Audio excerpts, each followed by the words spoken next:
नमस्कार. पत्रकार हेमंत जोशी नेहमीप्रमाणे ऑफ द रेकॉर्ड कार्यक्रमात मी तुमचं मनापासून स्वागत करतो. अनेक गावातले व्यापारी एखाद्या जत्रेत दिवसभर कमावतात, चांगली कमाई करतात, पण केलेली कमाई रात्रीच्या तमाशात गमावून बसतात. संजय राऊत, उद्धव सेनेचे प्रमुख, विरोधकांचे कायम सडेतोड उत्तर देणारे एक आक्रमक नेते. पण संजय राऊत जे बोलतात त्यावर वास्तविक विरोधकांची किंवा ते ज्यांच्यावर आरोप करतात त्यांची फाटायला पाहिजे, पण हे घडताना कधी बघितलं नाही. म्हणजे संजय राऊतांचं बोलणं किंवा त्यांचा आरोप करणं, त्यांचं कधीतरी आक्रमक होऊन अतिशय प्रखरपणे विचार प्रकट करणं, हे सारं विरोधक कायम हसण्यावरी नेतात. 19 नोव्हेंबरला मकाऊमध्ये जे घडलं त्यावर, म्हणजे बावनकुळेंच्या त्या कृत्यावर राऊतांनी नेहमीप्रमाणे ट्विट केलं, स्टेटमेंट दिलं. पण नेहमीप्रमाणे तेच घडलं. म्हणजे मी बावनकुळेंना जेव्हा फोन केला तेव्हा त्यांनी देखील राऊतांचे जे आरोप आहेत, राऊतांनी जे आरोप केले ते हसण्यावरी नेले आणि पुढल्या क्षणी चंद्रशेखर बावनकुळे त्या मकाऊमध्ये आपल्या हॉटेलात शांतपणे झोपी गेले. मित्रांनो, भारतीय जनता पक्षाचे प्रदेशाध्यक्ष चंद्रशेखर बावनकुळे 19 नोव्हेंबरला मकाऊमध्ये सहकुटुंब सहपरिवार गेले होते आणि तेथे त्यांनी कसिनोमध्ये केवळ 5 तासात 3.5 कोटी रुपये उडवले, हा थेट आरोप राऊतांनी त्यांच्यावर केला.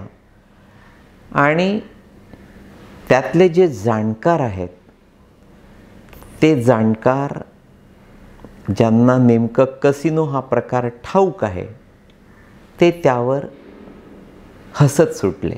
त्यांचं मनोरंजन झालं आणि माझी देखील हसता हसता बोबडी वळली. जे शक्य नाही असे पोरकट आरोप राऊतांनी बावनकुळेंवर केले आणि पुन्हा एकदा स्वतःचं आणि स्वतःच्या पक्षाचं, महाआघाडीचं त्यांनी हसं करून घेतलं. भाजप प्रदेशाध्यक्ष चंद्रशेखर बावनकुळे यांनी 5 तासात 3.5 कोटी रुपये त्या कसिनोमध्ये उडवले. संजय राऊतांच्या या आरोपावर मला त्यांनाच हा प्रश्न विचारावासा वाटतो की जर बावनकुळे यांनी तेथे 3.5 कोटी रुपये उडवले असतील तर इतर खर्चासाठी त्यांनी किमान 50 लाख रुपये बरोबर घेतले असतील. थोडक्यात काय तर 3.5 अधिक 50 म्हणजे 4 कोटी रुपयांचं परदेशी चलन एखादा भाजप नेता किंवा कोणीही, अगदी सामान्य नागरिक ते व्यापारी किंवा कुठलाही भारतीय, तब्बल 4 कोटी रुपयांचं चलन जर घेऊन गेला तर त्या क्षणी त्याला आणि त्याच्या कुटुंबाला विमानतळावर अटक होईल. त्यामुळे राऊतांचा हा आरोप अगदी पोरकट आहे. जे नेहमी परदेशात प्रवास करणारे आहेत त्यांना माहिती आहे की 4 कोटी तर फार मोठी रक्कम आहे, पण 4 लाख रुपयांचं चलन परदेशात नेताना देखील भल्या भल्यांची घाबरगुंडी उडते. एवढं सोपं नसतं, कारण सुरक्षा रक्षकांची थेट शेवटपर्यंत तुमच्यावर करडी नजर असते. प्रत्येक कॅमेरा तुमच्यावर भिरभिरत असतो आणि तुमची हालचाल थोडीशी जरी संशयास्पद वाटली तरीही तुम्हाला ताब्यात घेतलं जातं. हाँगकाँग असो की भारत, 4 कोटी रुपयांचं चलन नेणं शक्य नव्हतं. अत्यंत महत्त्वाचा मुद्दा असा की समजा येथून बावनकुळे यांनी 3.5-4 कोटी किंवा त्यापेक्षा अधिक नेले नसतील तर त्यांनी कदाचित तिथे क्रेडिट कार्डवर ते पैसे अदा केले असेल.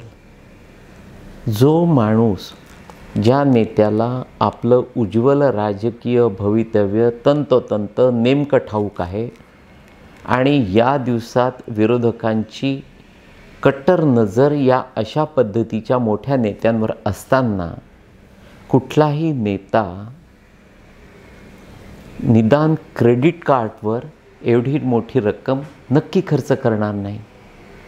कुठल्याही पद्धतीनं अमुक एखाद्या कसिनोमध्ये किंवा आपल्या हॉटेलमध्ये 3.5-4 कोटी रुपये चंद्रशेखर बावनकुळेच नाही, पण कुठल्याही जगातल्या माणसाला ही एवढी मोठी रक्कम स्वतःकडे ठेवणं 100% अशक्य आहे. त्यामुळे राऊतांचे हे आरोप धादांत बिनबुडाचे आहेत. त्यांनी या पद्धतीचं स्टेटमेंट करू नये, वाटेल ते बोलू नये. चंद्रशेखर बावनकुळे यांनी कसिनोमध्ये 5 तासात 3.5 कोटी रुपये उडवले. राऊतांचं हे स्टेटमेंट म्हणजे राऊतांपासून एखाद्या उंटिणीला दिवस गेल्यासारखं हा प्रकार ठरेल, किंवा आदित्य ठाकरे यांनी संन्यास घेतला हे या पद्धतीचं स्टेटमेंट केल्यासारखं होईल.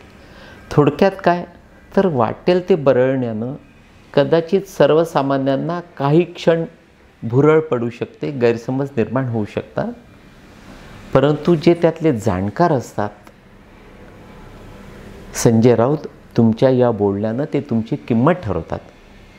या पद्धतीचे पोरकट बिनबोडाचे तथ्यहीन आरोप निदान यापुढे तरी तुम्ही करू नयेत असं मला मनापासून वाटतं. व्हायरल झालेल्या फोटोमध्ये बावनकुळे रुले हा गेम खेळताना दिसत आहेत. मित्रांनो, तुम्हाला मी माझ्या वैयक्तिक आयुष्यातलं एक सिक्रेट सांगतो की गोव्यापासून ते लास वेगासपर्यंत मी जिथे जातो तिथे हमखास कसिनो खेळायला जातो आणि माझा देखील आवडता गेम रुले आहे. हा रुले खेळताना साधारणतः मी 20,000 रुपये खिशात ठेवतो आणि 35-40 हजार रुपये जिंकलो की उठून दुसरीकडे जातो, पुन्हा त्याकडे लक्ष देत नाही. आणि साधारणतः 35 ते 40 हजार रुपये जिंकायला मला 3 ते 3.5 तास लागतात. तुम्हाला तर एक गंमत सांगतो. एकदा वॉशिंग्टन DC मध्ये मी कसिनो खेळत होतो, रुले खेळत होतो आणि रुले खेळता खेळता माझ्या शेजारी एक अमेरिकन कपल बसलं होतं. मी जिंकत होतो आणि तो अमेरिकन माणूस जो होता तो लाखो रुपये त्यावर लावत होता आणि त्याची हार होत होती. शेवटी त्याच्या बायकोनं सांगितलं की you just follow Hemant Joshi, आणि त्यानं मी जिथे ज्या पद्धतीने खेळत होतो तो त्याचं अनुकरण करायचा आणि शेवटी तो पण जिंकला. त्यानं अगदी मनापासून मला दाद दिली. थोडक्यात काय तर कसिनोमध्ये खेळताना किंवा कुठलंही व्यसन करताना कुठे थांबायचं हे तुम्हाला कळलं पाहिजे. माझा एक गुजराती मित्र होता, आता तो वारला, पण त्यानं त्याच्या कुटुंबाचा आयुष्यभर अखेरच्या श्वासापर्यंत खर्च क्लबमध्ये जाऊन केवळ रमीवर मिळवला. म्हणजे तो दुसरं काहीही करत नसायचा. दिवसभर झोपा काढायचा आणि संध्याकाळ झाली की बांद्र्याच्या एका क्लबमध्ये जाऊन तो रमी खेळत असे आणि त्यावर त्याच्या कुटुंबाचा उदरनिर्वाह चालत होता. एवढा तो ते रमी खेळण्यात एक्सपर्ट होता. अगदी अलीकडे म्हणजे 19 नोव्हेंबरला मी माझ्या एका मित्राकडे मॅच बघत बसलो होतो. माझ्या शेजारी आणखी एक गुजराती गृहस्थ बसले होते. ते त्या क्रिकेटच्या मॅचवर बेटिंग लावत होते आणि त्यांचा मला असं वाटतं की बुकी हाच व्यवसाय असावा. तर मॅच जेव्हा संपली तेव्हा ते तब्बल 8.5 लाख रुपये हरले होते आणि त्यांनी मला एकच सांगितलं की हेमंत जोशी, अमुक एखाद्याचा बदला घ्यायचा असेल ना तर त्याला सट्ट्याचं व्यसन लावा, म्हणजे अमुक एखाद्याला उद्ध्वस्त करण्याचं, बर्बाद करण्याचं तुमचं स्वप्न नक्की पूर्ण होतं. थोडक्यात काय तर गंमत म्हणून कधीतरी कोणीतरी खेळलं तरी त्याच्या आयुष्यात, व्यक्तिगत आयुष्यात तुम्ही डोकवायचं हे योग्य नाही. मकाऊसारख्या देशाची, म्हणजे मकाऊ किंवा हाँगकाँग किंवा अनेक देशांची जी आर्थिक एकंदर उलाढाल आहे ती कसिनोवर डिपेंडंट आहे. त्यामुळे मकाऊमध्ये गेल्यानंतर तुम्ही तिथल्या मंदिरांना भेटी देणार नाहीत, किंबहुना तिथे मंदिरं बांधल्या गेलेली असतील असंही मला वाटत नाही. मकाऊला गेलात म्हणजे तिथे कसिनो खेळणार हे अगदी उघड असतं. त्यामुळे विथ फॅमिली जर अमुक एखादी व्यक्ती एन्जॉयमेंट करत असेल तर त्या व्यक्तीचे चुकीच्या पद्धतीनं फोटो व्हायरल करायचे आणि त्यावर संजय राऊतांसारखे बिनबोडाचे आरोप करायचे हे योग्य नाही. कदाचित सर्वसामान्यांना या बदनामीचं आश्चर्य वाटत असेल, त्यांना ते खरंही वाटत असेल, परंतु माझ्यासारखे जे जाणकार आहेत त्यांना या पद्धतीचे बिनबोडाचे जेव्हा आरोप त्यांच्या कानावर पडतात तेव्हा नक्कीच आरोप करणारा मनातून उतरत असतो. कसिनोमध्ये साधारणतः जे रात्रभर खेळतात ते फार तर 20-25 लाख रुपये हरतात, त्यापेक्षा जास्त नाही.